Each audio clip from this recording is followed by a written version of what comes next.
So, my name is Rupal. I'm a teacher and content creator. I was born and raised in Sihor, Madhya Pradesh. That's central India.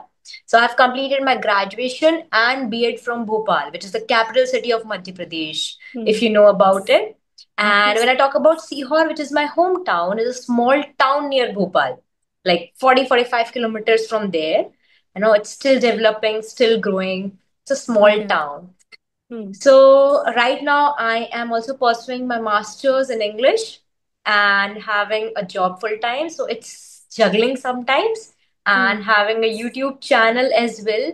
Three things simultaneously. So it becomes a juggling act, but actually I would say I'm enjoying it. So Yeah. that's a bit about me. How are you managing it though? Is it distance learning program? What is it called? I don't know the exact term. Yeah, somewhat like that, Okay. I would say. So it's Though from I have given IGNOU. my fourth semester exams, no, Okay. it's not from IGNOU. I have Okay. given my fourth semester exams, and now Hmm. my plate consists of two things. One is my YouTube channel, which I am trying to, build, and the Hmm. second thing is my job, which I have to do. No, I enjoy it, but sometimes I feel like I'm begrudgingly going there and doing it, Hmm. and okay, everybody has such thoughts sometimes. Yeah. It's just that we have to keep going when there are days Mm. like these. I actually saw your video with Roshan. I Okay. think you uploaded the video, I think. It was with It Roshan. it was my first ever conversational video. Okay. All right. He gave me this chance. Okay. So he is also a teacher, or he used to be a teacher somewhere. I don't He used to remember. be. He used to Yeah, be. but then he quit it, and I think he's doing YouTube full time. And I think he also said that he would go for masters. Maybe he's thinking about it. He's not sure. Yes. Yes, yes, he is. And I was talking about you when I had my last conversation, not last, I think last to last conversation with him. So I mentioned your name when I said, like, I saw Rupal's video and you guys were having a conversation, and she seems pretty chill and she's very pretty. So he said, like, yeah, I mean, she's a pretty chill girl and you should also contact her. So here I am. Thank you so much. Thank you. I will just, after the session, I'm going and checking that video. Okay. No, I think it was not in the video. I mean, I don't know if it was recorded or not, but Okay. yeah, maybe it is somewhere in the middle. Okay, okay. Thank you so much, Niyati. Thank you so much. So are you. Very pretty and confident. Yes, thank you so much. Not as confident as you, but I try. We are all trying here. So I remember I have seen one of your videos, and I'm not sure. Are you an IIT dropout? Yes. I mean, for the masters, actually, not for my BTech. I've completed my BTech, and in my final year itself, I gave the exam, the entrance exam that is for the master's program in engineering in IIT.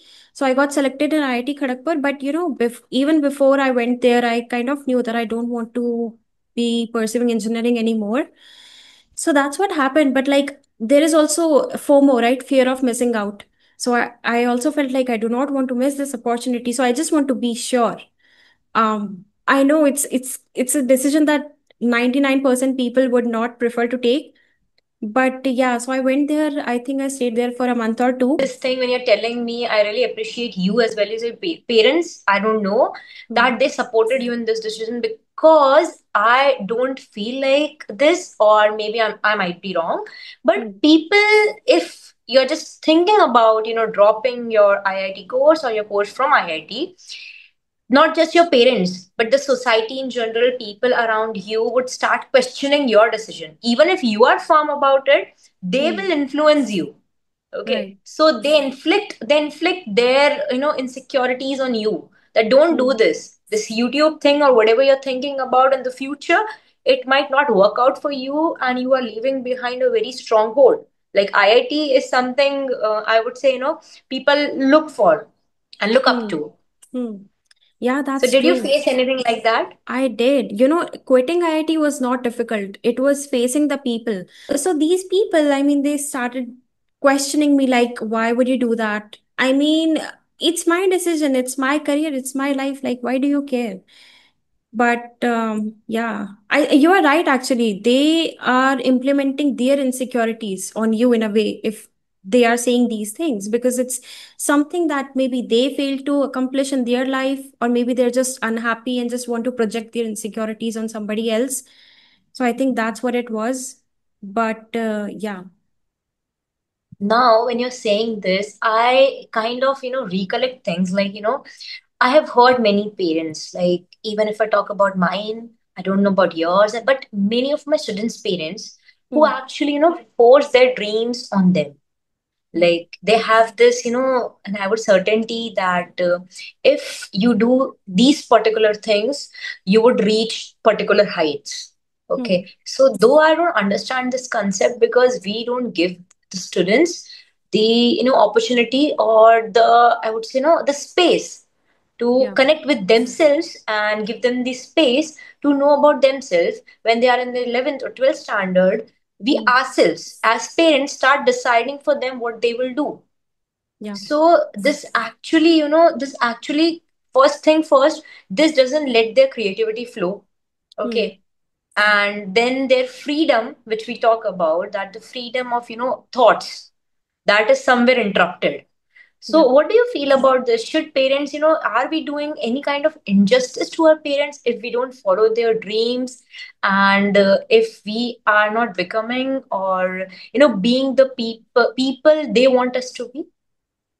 Okay, well, I think the thing is that for my parents, I can say that I am truly grateful because they always supported my decision. So even they never Wow. forced me to opt for mathematics. It was just my interest. Same goes for my brother. So he's also in IIT and he is midway through it. So he's doing bachelor's, so which is a 4 year course, and he's Mhm. completed his 2 years. And my mom still says to this day, like, if you ever feel like you don't want to do this anymore, if you feel like it's too frustrating, you can quit it.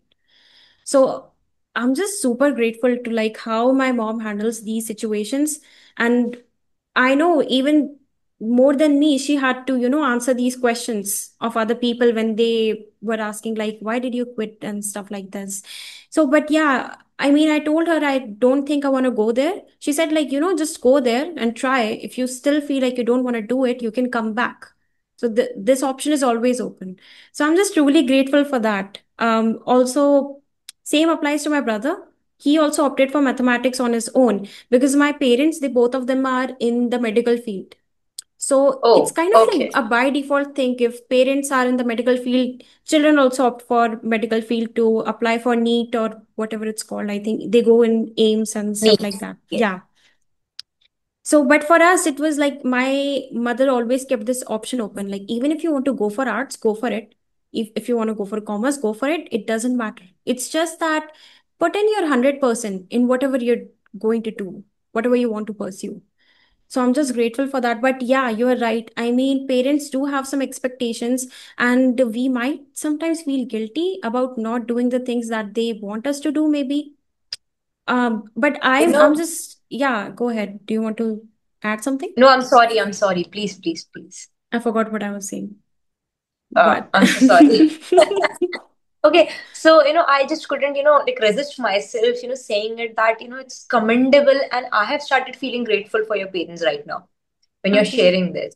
Because, I would say many of us are still, struggling with this thing to Hmm. convince our parents for certain things, be it career, be it life choices, be it Yeah. relationships. Hmm. Parents are not at all open about it. And Yeah. even though we try to make a balance between all the things with them, we end up feeling guilty because that one thing, that we are your parents, we have raised you for last 25 years, and then Hmm. you don't end up listening to us, and that make us doubt our decision.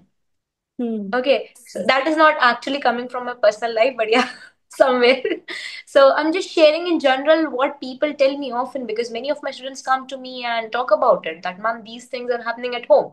Hmm. Okay, sometimes I have to call the parents for counseling as well, and they just look at me, this teacher is already very young, this will support our student only, let's go back Hmm. home. I So think, this has yeah, happened with me. right, right. This case is for more than 80% parents, I think, in India. Absolutely. And it's very unfortunate. It kills the creativity of the child.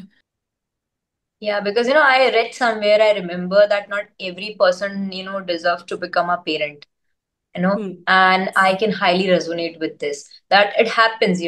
Being a parent is a responsibility, not only financial responsibility, but Hmm. emotional, mental, and all sort of, I would say, uh, what should I add, like all sort of things that comes when you have a child. It's your prime responsibility to not make them look, or make them feel falling apart. Okay, Hmm. it's very important. Once you start inflicting these things in your children, that he is not good enough, be it teachers, be it parents, I'm talking about everyone in general. If you're doing this to your children, anyone, if you're telling any child at any point of your life that he is not good enough, even if he is understanding or not, even if he is young or elder, Hmm. okay, he will always keep that thing in mind. Okay, always. And somewhere later in life, in conversations, and maybe he will face the real life, he will remember this thing, that my parents or somebody from my family or teacher said this thing to me. So I remember one of my teachers. So because Hmm. I was somebody mischievous, I was a backbencher, so I always tell my students that I am a backbencher turned teacher. Okay, so Rare that teacher, I combination. remember. So that teacher told me once that it would be really difficult for you to do anything in life, Hmm. and that thing still haunts me sometimes. So Hmm. I make sure that I never say anything such to my children anytime in life, Hmm. because I know if that thing is still with me after these passing school, it's been like 8-10 years, and Hmm. that thing is still with me, not 8, 10, almost, then how will it impact my students? Hmm. Yeah, actually, rightfully said, because teachers just say that for the sake of saying it, and then they carry on with their life, but it can just ruin the child. The parenting in India, because it's based on criticism, if we think about it, especially the comparison between I two was kids. coming to this. I was actually coming to this, that Yes. comparison and criticism. These things are going hand in hand. Okay, Hmm. you are comparing and then you are criticizing the child. Okay. Right. Instead of, stop comparing and just try to evolve your own child. Hmm. Okay. If you will start looking at everyone, for example, I can look at four students, and even if I look at four people on YouTube and I started comparing myself that I'm not good at, like, good at it like them. Hmm. So I will just start losing my faith and, creativity.